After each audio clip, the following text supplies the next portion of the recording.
അവർ തന്നെ ഇത്തരത്തില് ചെറുതിനെ വലുതാക്കുന്നതോ വലുതിനെ ഇതാക്കുന്നതോ ആയ അങ്ങനത്തെ ഉണ്ടല്ലേ നമ്മുടെ ഈ ചെറിയ അണുക്കളെയൊക്കെ കാണാൻ പറ്റുന്ന സാധനങ്ങൾ. ഇതാ പറയുന്നത് അണുക്കളെയൊക്കെ കാണാനും സൂക്ഷ്മമായ ജീവികളെയൊക്കെ കാണാൻ ഈ ലാബുകളിലൊക്കെ ഉള്ള പല ജാതി യന്ത്രങ്ങളുമുണ്ട്, സൂക്ഷ്മദർശിനികൾ. ഈ സൂക്ഷ്മദർശിനികൾ പോലത്തതൊക്കെ ഉപയോഗിച്ചുകൊണ്ടോ ചെറുതിനെ വലുതാക്കുന്ന തരത്തിലുള്ള വലിയ ശക്തിയുള്ള പവറുള്ള അങ്ങനത്തെ കണ്ണടകൾ കൊണ്ടോ പോലത്തത് കൊണ്ടോ ഒക്കെ കണ്ടാൽ അത് നഗ്നനേത്രം കൊണ്ടുള്ള കാണലായോ പിറച്ചന്ദ്രനെ കാണലായോ കൂട്ടില്ല. കാരണം നേർത്ത രേഖയെ വലുതാക്കി കണ്ടപ്പോൾ മാസം കണ്ടു എന്നുള്ള നിലയിൽ അതിന് പരിഗണിക്കാൻ വയ്യ എന്നുള്ളതാണ്.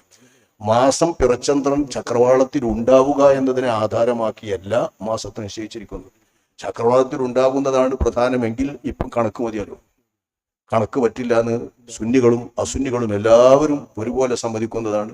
സൗദി അറേബ്യ അടക്കമുള്ള സലഫികളുടെയോ വഹാബികളുടെയോ ഒക്കെ നാടുകളിലടക്കം അവരെ അംഗീകരിക്കുന്ന ആശയക്കാരടക്കം കേരളത്തിലുമെല്ലാം പിറച്ചന്ദ്രനെ കാണുക തന്നെ വേണം. അതല്ലാതെ കണക്കിന്റെ അടിസ്ഥാനത്തിൽ ചന്ദ്രോദയം ഉണ്ടായിരിക്കുന്നു എന്ന് വിധി പ്രഖ്യാപിക്കാനോ പറയാനോ ശാസ്ത്രീയമായി കിട്ടുന്ന ഇന്നത്തെ കാലത്ത് ആ ശാസ്ത്രീയ പ്രഖ്യാപനം കൊണ്ട് മാസപ്രഖ്യാപനമോ മാസപ്പർവയോ ഉണ്ടാവില്ല എന്ന കാര്യത്തിൽ ആർക്കും അഭിപ്രായ വ്യത്യാസമില്ലാത്ത വിധം